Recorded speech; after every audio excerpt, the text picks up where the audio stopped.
पाली के मारवाल जंक्शन के खिमवाड़ा के निकट माताजी गुड़ा गांव में माताजी प्रीमियर लीग का सफल आयोजन हुआ। प्रीमियर लीग में जिले भर की 17 टीमों ने हिस्सा लिया और इस ट्रॉफी को जीतने में कई दिन तक दमखम दिखाया। फाइनल मैच में सिवास की टीम ने विजेता बनी। उपविजेता माताजी गुड़ा बानी भामाशाह की ओर से सुंदर व्यवस्थाओं को अंजाम दिया गया। स्वर्गीय सीमा भंवरलाल चौधरी एवं आयोजक कमेटी के द्वारा विजेता टीम को ट्रॉफी एवं मोमेंटो प्रदान किए गए। कई दिन तक चले इस क्रिकेट की प्रीमियर लीग में गांव में उत्साह का माहौल देखा गया और सैकड़ों ग्रामीण प्रीमियर लीग देखने पहुंचे। गांव के नागरिकों की उपस्थिति में एवं भामाशाह की उपस्थिति में विजेता टीम को ट्रॉफी एवं मोमेंटो प्रदान किए गए। लोकल से लेकर ग्लोबल तक की खबरों के लिए देखते रहिए सच्ची रिपोर्ट।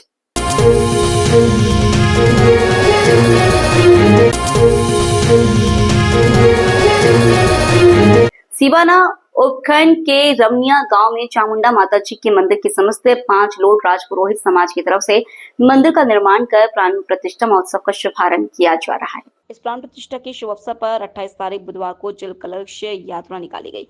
ब्रह्मा सावित्री पीठ खेतेश्वर तीर्थ के संत श्री तुलसा राम जी महाराज एवं वेदांचार्य डॉक्टर ध्यानाराम जी महाराज के सानिध्य में एवं महामंडलेश्वर निर्मला दास जी महाराज, संत चेतनानंद जी डंडाली, चेतन गिरी जी माकोलसर एवं अन्य संत महात्मा व मठाधीशों के मार्गदर्शन में शोभा यात्रा व जल कलश यात्रा निकाली गई।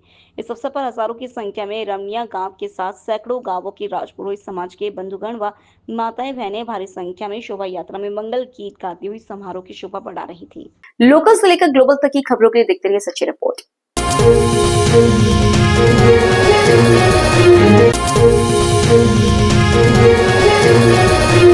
लूनी क्षेत्र में बजरी माफिया के खिलाफ पुलिस का बड़ा एक्शन। 25 अलग अलग टीमें कर रही है search operation. 8 ADCP, 4 ACP, 13 circle inspector और सब इंस्पेक्टर के अलावा 175 का जब्ता कर रहा सर्च ऑपरेशन। बजरी तस्करों को सबक सिखाने के लिए एक बार फिर एक्शन मोड में पुलिस बजरी माफिया पर स्थायी अंकुश की तैयारी के साथ सड़कों पर उतरी। खाकी डीसीपी राजश्री राज वर्मा के नेतृत्व में लूनी क्षेत्र में सड़कों पर निकली पुलिस। लूनी क्षेत्र के 25 पंचायतों में पुलिस की टीमों ने पड़ताल शुरू की। लूनी तहसील के गुड़ा, विशोई, यान, खेजड़ी, राजपुरिया, धिगाना, तनावाड़ा, सांगरिया, सालावास, ननवान, मोगरा सहित कई गांवों में बजरी माफियाओं के यहाँ छापेमारी कर रही जोधपुर पुलिस का जाब्ता अलग था, अधिकारियों की मदद थी। क्या पूरा मसला है? अवैध खनन और परिवहन की रोकथाम हेतु आज सुबह करीब 7 बजे से हमने पूरे लूनी क्षेत्र में करीब 25 ग्राम पंचायत और साथ ही साथ खोड़ी और विवेक विहार के भी कुछ ग्राम पंचायत जहाँ पर इस तरह का काम होता है, वहाँ पर हमने सुबह 7 बजे से एरिया डोमिनेशन शुरू किया है। इसमें करीब 8 एडिशनल डीसीपी लेवल के अधिकारी, 4 एसीपी लेवल के अधिकारी और 13 सीआई और सब इंस्पेक्टर लेवल के अधिकारी 25 टीमों को टीम कर रहे हैं। उद्देश्य यह है कि हर पंचायत, हर उस एरिया में जाकर जहाँ इस तरह की गतिविधि होती है, जितने भी संदिग्ध लोग हैं, पहले के चालानशुदा लोग हैं, वांछित अपराधी जितने हैं, चाहे वो अवैध खनन से संबंधित हो या फिर किसी और अपराध से संबंधित हो, साथ ही साथ जो अवैध रूप से वाहन का इस्तेमाल होता है, चाहे वो डंपर हो, ट्रैक्टर हो, जेसीबी हो, स्कॉर्पियो गाड़ी हो, कैंपर गाड़ी हो, जो अवैध खनन परिवहन में इस्तेमाल होता है, उनकी भी हमने योजनाबद्ध तरीके से चिन्हीकरण किया है और सबके विरुद्ध विधि सम्मत कार्रवाई सुनिश्चित की जाएगी। सर, जिस तरह से बजरी माफियाओं के हौसले बने हुए हैं, सुनील को हत्या तक उन्होंने कर दी, लेकिन प्रत्येक पुलिस बेड़े के कर्मचारियों में भारी रोष नजर आया। नहीं, इसमें मैं बताना चाहूँगा कि हमने पिछले 5 महीने से ऑलरेडी काफ़ी सख्ती की हुई थी। हमने करीब 18 जगह नाके लगाए हुए थे। पिछले 5 महीने में हमने करीब 35 के ऊपर प्रकरण दर्ज किए हैं। हज़ारों टन बजरी, अवैध बजरी का स्टॉक को सीज करवाया है। जो अपराधी हैं उनके प्रॉपर्टी को भी चिन्हित करके एक साथ DMSS में उनकी प्रॉपर्टी को फ्रीज करने की भी कार्रवाई की है। तो पिछले 5 महीने से हम काफ़ी योजनाबद्ध तरीके से ऑलरेडी इस दिशा में काम कर रहे थे। ये जो घटना घटी काफ़ी दुखद घटना है और अभी आगामी दिनों में, जैसे मैंने बताया था, कल भी बोला था कि आज हमने ये एरिया डोमिनेशन शुरू किया और इस तरीके की कार्रवाई हम निरंतर करते रहेंगे ताकि जो भी व्यक्ति इस तरीके का काम करते हैं उनके विरुद्ध सख्त से सख्त कार्रवाई सुनिश्चित की जाए। क्या सर पुलिस विभाग के ऐसे कर्मचारियों के खिलाफ भी कार्रवाई की जाएगी जो बजरी माफियाओं से मिले हुए हैं, 10-10 बैरिकेड नाकेबंदी पार करके गाड़ी शहर में पहुंच सकते हैं? ये आपको समझना होगा कि जो एरिया है 85 किलोमीटर का एरिया, 85 किलोमीटर का एरिया जो है वो कवर करना जो है वो व्यवहारिक रूप से पॉसिबल नहीं है। फिर भी हमारा पूरा प्रयास रहता है कि जो भी रूट्स का चिन्हीकरण करके जो भी एंट्री एग्जिट पॉइंट्स और परिवहन के जो रूट्स हैं उनका चिन्हीकरण करके हमने नाका लगाया है। फिर भी अगर किसी की संलिप्तता अगर पाई जाएगी तो बिल्कुल उनके विरुद्ध कार्रवाई। तो सर क्या हम ये मान के चले कि आगामी दिनों में बजरी माफियाओं की कमर तोड़ देने वाली कार्रवाई दिखाई देगी? बिल्कुल आज से हमने शुरू कर दिया है। आज ही आप देखेंगे शाम तक जो पूरे आंकड़े आएंगे, पूरी कार्रवाई हमने क्या क्या की है। अभी तक काफ़ी प्रभावी कार्रवाई हो रही है, शाम तक फाइनल आंकड़े आएंगे। तो जैसे मैंने बताया कि इस तरह की कार्रवाई आगामी दिनों में भी जाएगी। इस तरह काफ़ी भारी मात्रा में हम वाहन भी जब्त कर रहे हैं जो बिना नंबर प्लेट नंबर होते हैं या फोर व्हीलर से, और वांछित अपराधी हैं उनकी भी गिरफ्तारी हुई है, कुछ प्रकरण भी दर्ज हुए, पर फाइनल आंकड़े आ जाएंगे। आमने सामने की कोई बात हो रही है किसी सर तो ये हथियार बरामद हुए अभी तक की कार्रवाई में, जिस तरह से आगे वो एस्कॉर्ट करके चलते हैं हथियार लेकर, अभी एक बार फाइनल आंकड़े आ जाएंगे कार्रवाई के। तो फायरिंग वायरिंग करना पड़ा सर? नहीं। ठीक है। लोकल से लेकर ग्लोबल तक की खबरों के लिए देखते रहिए सच्ची report.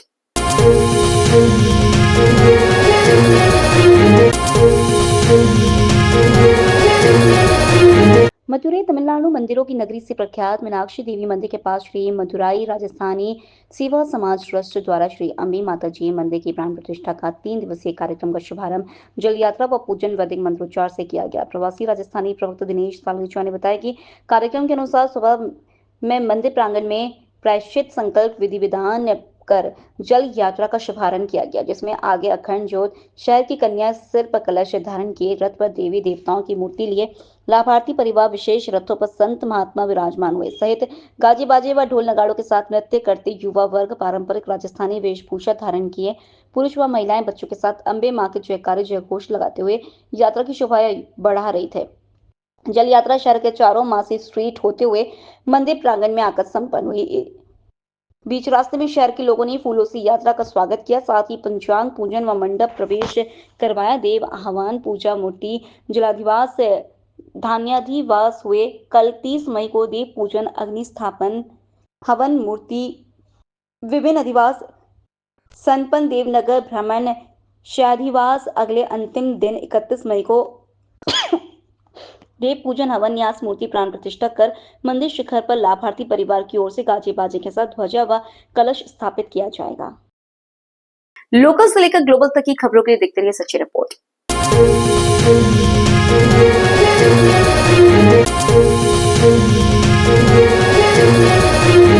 Rajasthan high court lawyers association Jodhpur के तत्वाधान में दिनांक 28 मई 2025 को शाम 7 बजे से पाल रोड स्थित होटल मधुरम रॉयल में माननीय राजस्थान उच्च न्यायालय के नवनियुक्त माननीय न्यायाधीश चंद्रशेखर शर्मा, माननीय न्यायाधीश चंद्र प्रकाश श्रीमाले, माननीय न्यायाधीश सुनील बेनीवाल, माननीय न्यायाधीश मुकेश राजपुरोहित एवं माननीय न्यायाधीश संदीप शाह का स्वागत एवं अभिनंदन कार्यक्रम आयोजित किया गया।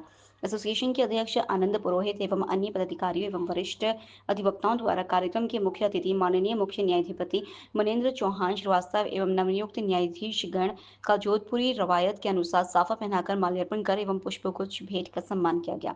कार्यक्रम के अंत में एसोसिएशन की समस्त पदाधिकारियों द्वारा नवनियुक्त न्यायाधीश गण को स्मृति चिन्ह भेंट किया गया। लोकल से लेकर ग्लोबल तक की खबरों के लिए देखते रहिए सच्ची रिपोर्ट।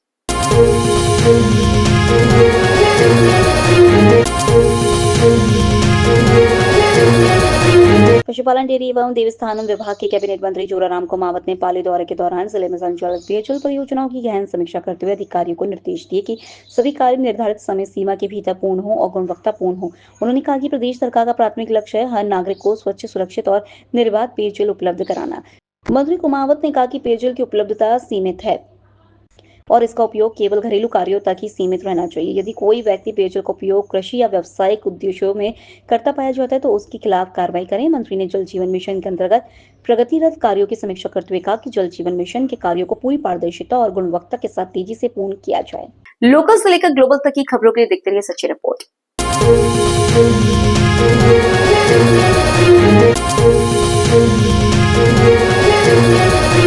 सामाजिक न्याय एवं अधिकारिता विभाग जोधपुर, चिकित्सा एवं स्वास्थ्य विभाग जोधपुर, श्री शनिचर थाना trust, Jain minority federation Jodhpur द्वारा संयुक्त रूप से नागरिकों के कल्याण एवं सशक्तिकरण हेतु 1 दिवसीय जिला स्तरीय कार्यशाला का आयोजन शनिचर जी का थान स्थित एसी हॉल में आयोजित की गई। इस कार्यशाला में मुख्य अतिथि राजेंद्र गहलोत, श्रीमान महेंद्र बेगवाल, अतिरिक्त पुलिस अधीक्षक कैलाश पारेख, उप पुलिस अधीक्षक शुभकरण, संयुक्त निदेशक सामाजिक न्याय एवं अधिकारिता विभाग अनिल व्यास व all India Jain minority federation Jodhpur के अध्यक्ष व कार्यशाला समन्वयक उमेद राज जैन ने मां सरस्वती के चित्र पर माल्यार्पण व दीप प्रज्वलन कर कार्यक्रम का शुभारंभ किया।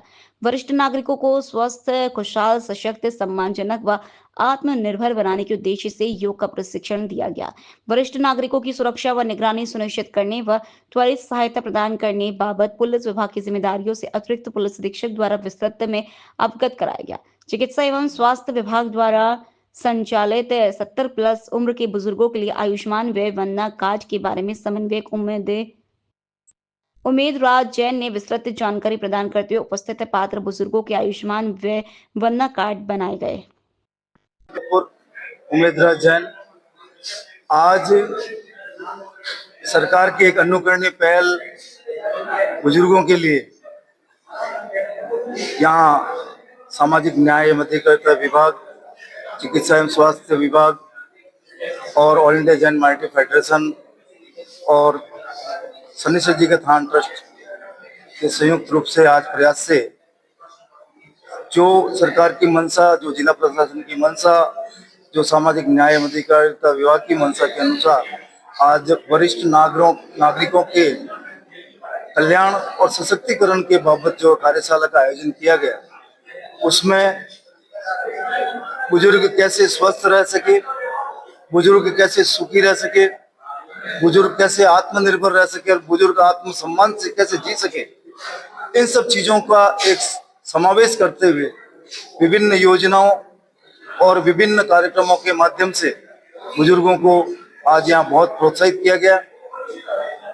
योगा के रूप में, CPR प्रशिक्षण के रूप में और 70 वर्ष से अधिक आयु के जितने भी बुजुर्ग हैं, जो चिकित्सा एवं स्वास्थ्य विभाग की और राजस्थान सरकार की जो महत्वाकांक्षी योजना है, जिसमें वय वंदना कार्ड, आयुष्मान वय वंदना कार्ड जो बनाए जाते हैं, उनके बारे में जानकारी दी गई, उनके कार्ड यहाँ बनवाए गए और साथ ही जो सामाजिक न्याय एवं अधिकारिता विभाग की वृद्धावस्था, विधवा और विकलांग पेंशन है, उनकी भौतिक सत्यापन का भी कार्य किया गया। दिव्यांगजन जो है उनके ऑनलाइन प्रमाण पत्र के लिए भी यहाँ रजिस्ट्रेशन किए गए और सबसे बड़ी बात यह है कि पुलिस प्रशासन किस तरह से बुजुर्गों के आत्मसम्मान की रक्षा करता है, किस तरह से उनको न्याय दिलाता है और किस तरह से उनकी सुरक्षा करता है, उनके इस अधिकारों के बारे में अतिरिक्त पुलिस अधीक्षक महोदय श्री पारिक साहब ने आज बहुत महत्वपूर्ण बातें बताई। हम सब भी उन सब चीजों से लाभान्वित हुए हैं। मैं all India Jain minority federation की तरफ से सरकार का, सामाजिक न्याय एवं अधिकारिता विभाग का और शनिश्चर थान ट्रस्ट मंडल का और सभी बुजुर्गजन और अन्य सभी जो यहाँ सहयोगी बने, उनका मैं आभार व्यक्त करता हूँ कि ऐसे महत्वपूर्ण कार्यों में उन्होंने अपना सहयोग दिया और खासकर आप मीडिया का भी मैं सम्मान करता हूँ, क्योंकि आपके माध्यम से ये सारी बातें उन लोगों तक पहुँचती है, उन वंचितों तक पहुँचती है और वो इनका लाभ लेने के लिए इन विभागों द्वारा चलाई गई योजनाओं का पूरा लाभ ले सकें। बहुत बहुत धन्यवाद, बहुत बहुत आभार। अधिकारिता विभाग एवं विभिन्न स्वयंसेवी संस्थाओं के माध्यम से राज्य सरकार, केंद्र सरकार एवं जिला प्रशासन की ओर से जो बुजुर्ग है हमारे, जो हमारे आदर्श है, उनको हम किस प्रकार से खुश और कानूनी जानकारी से उत्पन्न रख सके, इसी उद्देश्य से इस आज कार्यशाला का आयोजन किया गया था।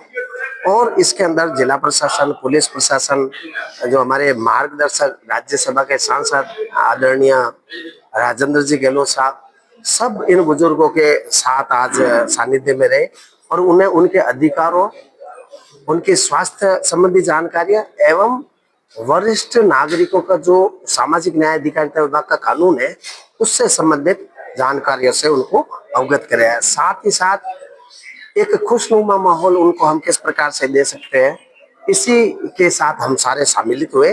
और आज देख लिए कि आज हमारे विभाग का या प्रशासन का सारा काम, आज विभागीय काम अपने स्तर पे पड़ा है, लेकिन इन बुजुर्गों के साथ रहने से उन्हें इस प्रकार का आभास हुआ कि सरकार, प्रशासन सभी हमारे साथ है। इसके अलावा एक विशेष तौर से हमने जो दीप शोध संस्थान की मनोचिकित्सक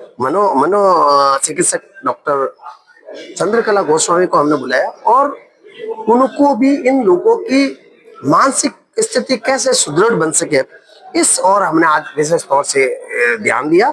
और जैसा कि आप देख रहे हैं हमारी पूरी टीम अपने सवेरे 9 बजे से या कल की तैयारियों से आज अभी तक पैरों पे खड़ी है। और हम निश्चित रूप से न सिर्फ सामाजिक न्याय अधिकारिता विभाग के कर्मचारी के नाते बल्कि एक आम इंसान के नाते हम इन बुजुर्गों के साथ, क्योंकि यही परिस्थिति हमारी भी है, तो हम चाहते हैं कि ये बुजुर्ग अपने पैरों पे खड़े रहे, आनंदित रहे, खुश रहे, खुशहाल रहे और इनकी हर जो तकलीफ है उसमें हम शरीक रहे। धन्यवाद। पूरे राजस्थान प्रदेश में आज वरिष्ठ नागरिकों कल्याणार्थ एक दिवसीय कार्यशाला का आयोजन किया जा रहा है। इसी उद्देश्य को लेकर आज जोधपुर जिला मुख्यालय पर भी वरिष्ठ नागरिकों के कल्याणार्थ योजनाओं की जानकारी के लिए एक दिवसीय कार्यशाला का आयोजन किया गया। इस कार्यशाला में राज्य सरकार और भारत सरकार द्वारा संचालित समस्त कल्याणकारी योजनाओं की जानकारी उनको आज मौके पर उपलब्ध करेगी। जिला कलेक्टर महोदय और मुख्य कार्यकारी अधिकारी जिला परिषद के निर्देशानुसार जोधपुर जिला मुख्यालय पर एक नया नवाचार किया गया। वरिष्ठ नागरिकों के लिए आयुष्मान कार्ड योजना जो है उनके कार्ड आज मौके पर ही यहाँ पर बनवाए गए थे। उनके साथ साथ राज्य सरकार की जो सामाजिक न्याय अधिकारिता विभाग, महिला एवं बाल विकास, वित्तीय योजनाओं की जानकारी, कानूनी जानकारी जो पुलिस के माध्यम से उनको उपलब्ध कराई गई थी। विशेष बात यह रही कि बैंकों द्वारा उनके क्या वित्तीय अधिकार है और वो किस प्रकार से अपने परिवार के लिए बचत कर किसी विशेष परिस्थिति में उस पैसे का उपयोग कर सकते हैं, इनकी जानकारी आज एक दिवसीय कार्यशाला में उपलब्ध कराई गई। आज मतलब कितने लोगों ने लाभ लिया? आज के पूरे दिन में लगभग 130 लोगों के आसपास वरिष्ठ नागरिक जन यहाँ पर उपस्थित हुए और इन योजनाओं से लाभान्वित हुए। आपका परिचय? अनिल व्यास, संयुक्त निदेशक सामाजिक न्याय अधिकारिता विभाग जोधपुर। लोकल से लेकर ग्लोबल तक की खबरों के लिए देखते रहिए सच्ची रिपोर्ट।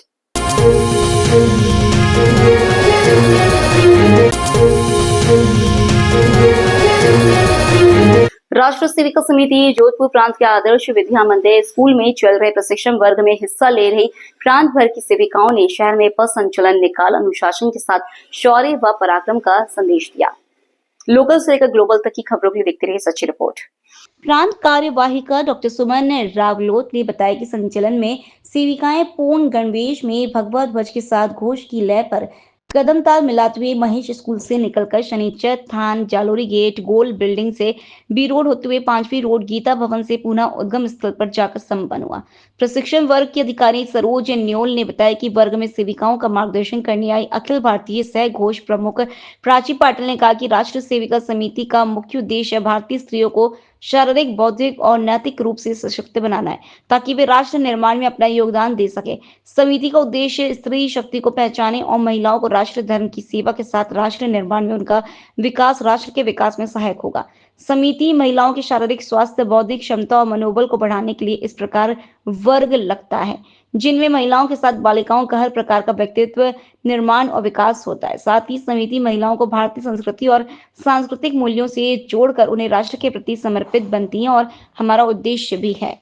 राष्ट्र सेविका समिति जोधपुर प्रांत के द्वारा 17 मई से लेके 1 जून तक प्रवेश और घोष वर्ग लगाया जा रहा है। प्रवेश वर्ग और घोष वर्ग में बहनों को शारीरिक, मानसिक और बौद्धिक रूप से कई कार्यक्रम सिखाए जाते हैं जिससे वे अपनी रक्षा कर सके, साथ ही राष्ट्रभक्ति के भी गुण बढ़ सके। इन सभी संस्कारों को जीवित करने के लिए और उनको राष्ट्र भावना बढ़ने के लिए समय समय पर कई तरह के वर्ग लगाए जाते हैं। इन्हीं वर्गों की कड़ी में आज जोधपुर में यह पथ संचलन निकाला गया।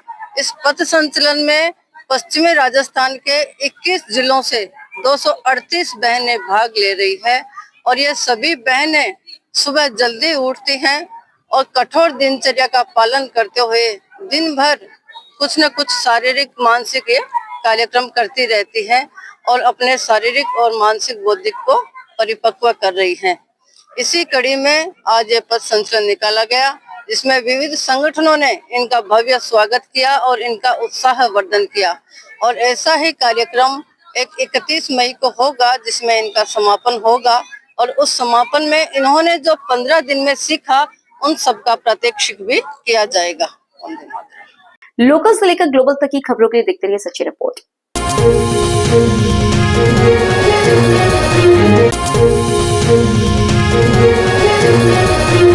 राजस्थान की तपोभूमि के तेजस्वी सूर्य मेवाड़ मुकुटवीर शिरोमणि महाराणा प्रताप की गुरुवार 29 मई 2025 को 485वीं जयंती पर तखतगढ़ नगर के महाराणा प्रताप चौक स्थित नगर पालिका मंडल बोर्ड के समस्त जनप्रतिनिधियों एवं बोर्ड भाजपा कार्यकर्ताओं सहित गणमान्य नागरिकों ने महाराणा प्रताप की प्रतिमा पर माल्यार्पण कर पुष्प अर्पित करते हुए धूमधाम से जयंती को मनाया। गुरुवार को महाराणा प्रताप के त्याग तप और बलिदान से ओतप्रोत नगर पालिका अध्यक्ष ललित राखमबद एवं उपाध्यक्ष मनोज नामा, पार्षद देवाराम चौधरी, सुरेश सुथार, रमेश कुमार, सुधीर चौधरी, राम सिंह, भवनलाल छीपा, महिला मोर्चा की वीणा रावल सहित गणमान्य नागरिकों ने महाराणा प्रताप सर्किल स्थित उपस्थित होकर लिफ्ट मशीन की सहायता से महाराणा प्रताप की प्रतिमा पर माल्यार्पण किया। बाद में महानुभावों द्वारा हाथों में पुष्प लेकर एक साथ पुष्प अर्पित करते हुए नमन किया। इस मौके पर नगर पालिका के सहायक रतनलाल सांकला सहित कार्मिक मौजूद रहे। महाराणा प्रताप जयंती आज मनाई है, कौन कौन उपस्थित थे, क्या कार्यक्रम रहा? आज तखतगढ़ में महाराणा प्रताप जयंती के अवसर पर जो महाराणा प्रताप सर्कल बना हुआ है और ये जो स्टेचू है, ये स्टेचू भी हमारे इस कार्यकाल के दौरान ही निर्मित की गई है, इसकी स्थापना हुई है। तो आज सभी भाजपा के बोर्ड के सदस्य, भारतीय जनता पार्टी के कार्यकर्ता और अन्य जो तखतगढ़ नगर के प्रबुद्धजन हैं, उन्होंने आज महाराणा प्रताप जयंती के अवसर पर इस स्टेचू पर आकर महाराणा प्रताप की जो मूर्ति है उसको पुष्पांजलि अर्पित कर, माला पहनाकर आज महाराणा प्रताप जयंती मनाई। लोकल से लेकर ग्लोबल तक की खबरों के लिए देखते रहिए सच्ची रिपोर्ट।